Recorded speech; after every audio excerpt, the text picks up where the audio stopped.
This is the difference between complex instruction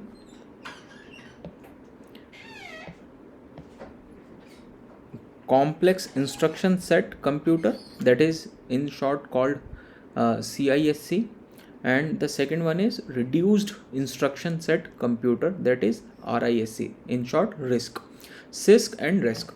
So these are the two types of instructions, okay, in computer. And what is the difference? Let's understand that.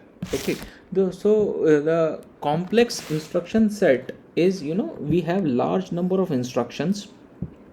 हमारे पास hundreds of thousands of instructions हो सकती हैं, normally close to 1000 instructions होती हैं. अब इसके अंदर होता ये है कि लेट्स से आपको मैंने बताया मल्टीप्लिकेशन को बनाने के लिए हम रिपीटेड एडिशन भी यूज़ कर सकते हैं. अब कंप्यूटर में हमने फ्लेक्सिबिलिटी दे दी प्रोग्रामर को कि आपको रिपीटेड एडिशन नहीं करना पड़ेगा, हम आपको एक रेडीमेड इंस्ट्रक्शन दे देते हैं मल्टीप्लिकेशन. तो इन्होंने एडिशन की अलग इंस्ट्रक्शन दे दी, मल्टीप्लिकेशन की अलग दे दी, डिवीजन की अलग दे दी, सब्ट्रैक्शन की अलग दे दी, and they have done the multiple types of instructions. For example अभी हमने कुछ वीडियो पहले देखा था, कुछ टेस्ट नाम की इंस्ट्रक्शन देखी थी. सो टेस्ट क्या कर रहा है? लेट्स से टेस्ट A,8, वो क्या कर रहा है? ए को चेक कर रहा है कि fourth bit from LSB is 1 or 0, and then on the basis of it we can jump. Okay, so test क्या कर रहा है? इंटरनली 4 times राइट रोटेट कर रहा है विद कैरी और विद 0. ओके, और एंड कर रहा है ए को अपने नंबर के साथ. तो एक्चुअली वो क्या है? एंडिंग है, बट हमने उसको एक स्पेशल नाम दे दिया टेस्ट. तो एंड अलग इंस्ट्रक्शन है और टेस्ट अलग इंस्ट्रक्शन है. तो हम बना तो वो by using 2-3 instructions we can implement test also our self, but then instead of combining those 2-3 instructions, instead of writing 2-3 instructions, we have provided one instruction specifically for test purpose. तो यहाँ पे number of instruction इसीलिए ज़्यादा हो जा रही हैं, इसीलिए हमने लिखा some instruction that perform specialized task are used infrequently. तो बहुत सारी इंस्ट्रक्शन ऐसी हो सकती हैं कि जो बहुत ज़्यादा यूज़ भी ना होती हो. स्पेशलाइज टास्क है ये test a particular bit.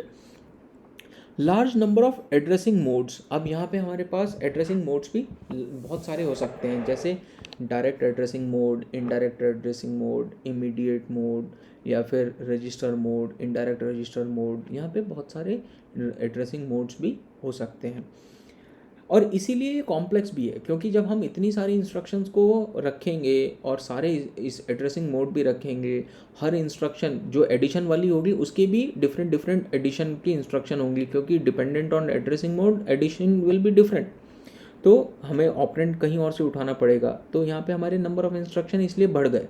But then it is convenient क्यों है? क्योंकि हमें मल्टीप्लिकेशन के लिए कोड लिखना नहीं पड़ा. Just by using multiplication instruction we can multiply 2 numbers. तो कन्वीनियंट हुआ. तो यहाँ पे क्या है? वेरिएबल लेंथ इंस्ट्रक्शन है. अब ये प्रॉब्लमेटिक है. प्रॉब्लमेटिक क्यों है उसको सुनो. लेट्स से हमारे पास एक इंस्ट्रक्शन है 1 वर्ड की, दूसरी इंस्ट्रक्शन है लेट्स से ये इंस्ट्रक्शन नंबर, इसको ऐसे लिख लेते हैं, first instruction 1 word, second instruction 2 word, third instruction again 1 word, then fourth instruction is of let's say 4 word. अब होगा ये कि ये फर्स्ट इंस्ट्रक्शन लेट्स से 100 वाले नंबर पे थी, एड्रेस पे थी. तो अब हमें नेक्स्ट इंस्ट्रक्शन, क्योंकि 1 वर्ड की थी ये वाली पहली इंस्ट्रक्शन 1 वर्ड की थी, तो नेक्स्ट इंस्ट्रक्शन 101 पे मिलेगी. But then second instruction is of 2 words, तो नेक्स्ट इंस्ट्रक्शन हमें 103 पे मिलेगी. Then this is of 1 word, तो हमें नेक्स्ट इंस्ट्रक्शन कहाँ मिलेगी? ये वाली इंस्ट्रक्शन कहाँ पे मिलेगी? 104 पे मिलेगी. इसके जो नेक्स्ट इंस्ट्रक्शन होगी वो कहाँ मिलेगी? 108 पे मिलेगी. Now you see here the problem is कि हमारा जो प्रोग्राम काउंटर है वो एक यूनिफॉर्मली इंक्रीमेंट नहीं हो रहा है. हमारा प्रोग्राम काउंटर कभी +1 हो रहा है, कभी +2 हो रहा है, कभी +1 हो रहा है, फिर +4 हो रहा है. तो यहाँ पे यूनिफॉर्मली इंक्रीमेंट नहीं है वेरिएबल लेंथ ऑफ इंस्ट्रक्शन की वजह से. ठीक है, तो ये प्रॉब्लमेटिक हो गया, टाइम कंज्यूमिंग हो गया। And instruction that manipulate operand in memory. तो अब यहाँ पे एक और हमारे पास क्या है, कुछ अलग तरह की स्पेशलाइज्ड इंस्ट्रक्शन है जिसमें डेटा को हमें मेमोरी से रजिस्टर में लाने की ज़रूरत नहीं है। हमने आपको बता रखा है कि अगर हमें दो वैल्यूज़ का एडिशन करना है तो वैल्यूज़ रजिस्टर में होनी चाहिए, तब हम कर सकते हैं। Memory can not directly do addition और सब्ट्रैक्शन और any type of calculation, but then in CISC system जो हमारे पास कॉम्प्लेक्स इंस्ट्रक्शन सेट कंप्यूटर है, उसके अंदर हमने कुछ स्पेशलाइज्ड इंस्ट्रक्शन बनाई। What they do is they perform manipulation in memory only. At the end अगर आप बैकएंड पे देखोगे तो वो मेमोरी के अंदर मैनिपुलेशन नहीं कर रहा है, वो कर ये रहा है कि मेमोरी से अंदर कोड लिखा हुआ है उसने कि मेमोरी से पहले डेटा को रजिस्टर में लाएगा, फिर एडिशन परफॉर्म करेगा और फिर वापस मेमोरी में डाल देगा। और फ्रंट एंड पे डेवलपर को लगेगा कि हमने मेमोरी से ही मेमोरी में कैलकुलेशन कर ली, बट बैक एंड में काम वैसे ही हो रहा है। तो ये कुछ स्पेशलाइज्ड इंस्ट्रक्शन इस तरह की प्रोवाइडेड होंगी। And this is very complex system because you have lot of instructions, you have lot of addressing modes, you have variable length of instruction, and it will be complex. So that's why the name comes complex instruction set computer, CISC. And then we have another type of instruction that is reduced instruction set, that is less complicated. So relatively few instructions. तो हमने क्या किया कि जैसे हमारे पास में addition और subtraction available है, but then we have not provided multiplication and division, and it is up to the programmer by using addition and subtraction they can implement multiplication and division. So हमारे पास यहाँ पे कम instructions हुई, इसीलिए ये less complicated है, कम instructions है। But problem is कि अब यूज़र को कोड ज़्यादा लिखना पड़ सकता है। For implementing multiplication they have to write may be 3-4 lines of code, क्योंकि एडिशन के ऊपर लूप भी लगाना पड़ेगा कि कितनी बार हमें एडिशन करना है। तो उसके लिए उसको अपना दिमाग लगा के कोड लिखना पड़ेगा, and it will be little larger code, but it is little faster. It is faster. I'll tell you the faster, why it is faster I'll tell you later on, but it is faster as compared to complex instruction set computers. It is having relatively few modes. Generally it is having only two modes, not very very very large number of modes. Usually it is having register mode and the memory addressing mode, and no more other modes. Indirect नहीं होंगे, let's say direct addresses होंगे और register modes होंगे. Memory access is limited to load and store. Memory से आप plus minus नहीं कर सकते हो। हम यहाँ पे हो सकता है कॉम्प्लेक्स में हमने क्या किया, add memory let's say 100 and memory 200. It may be possible in CSC, but in reduce what you can do is, first of all you have to write a code like this: load R1 with memory of 100, then load R2 with memory of 200. पहले आपने इस memory को और इस memory को R1 और R2 में पहुंचाया, फिर आपने लिखा ऐड R1, R2, और इसका रिजल्ट जो है लेट्स से R2 में स्टोर हो गया। ये क्या है, R2 is equal to R1 plus R2, ये वाली instruction. And then you needed the answer in 100, memory 100, not in R2. So what you do is store R1 in let's say memory at 100. So जो काम यहाँ पे एक instruction से हो गया, उसके लिए आपको यहाँ पे 4 इंस्ट्रक्शंस लिखनी पड़ी। तो यहाँ पे हुआ ये कि आपकी जो मेमोरी एक्सेस है, आप केवल लोड और स्टोर करने के काम कर सकते हो, और मेमोरी के साथ में कुछ और काम नहीं कर सकते हो। So this is the problem in reduced instruction, but then I'll tell you it is faster. Why it is faster, it will come to in the next in next few lectures. All operations are done within the register of CPU. That's what I have told you. The addition, subtraction, multiplication, or whatever the operation you wanted to do can be done by using registers only, and memory directly cannot do that operations. Single cycle instruction execution.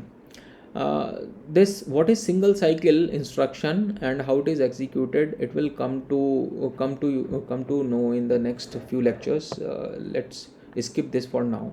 And what happen is in risk, what we do is one cycle we wanted to execute the instruction, but in CISC we can have multiple cycles also. Okay. Fixed length easily decoded instruction format. Here we have fixed length instruction, that is, if one instruction is of 2 words, then each instruction is of 2 words only. It is not always, you have to uh, update the program counter by 2 words and then 4 words then 1 word. It is not the case in risk. यहाँ पे variable length था, यहाँ पे fixed length है, यानी कि अब हमें इसमें टाइम बर्बाद करने की ज़रूरत नहीं है कि प्रोग्राम काउंटर को कितने वैल्यू से आपको इंक्रीमेंट करना है, because it is fixed, so you have to increment it every time with the same value. And hard wired rather than micro programmed control.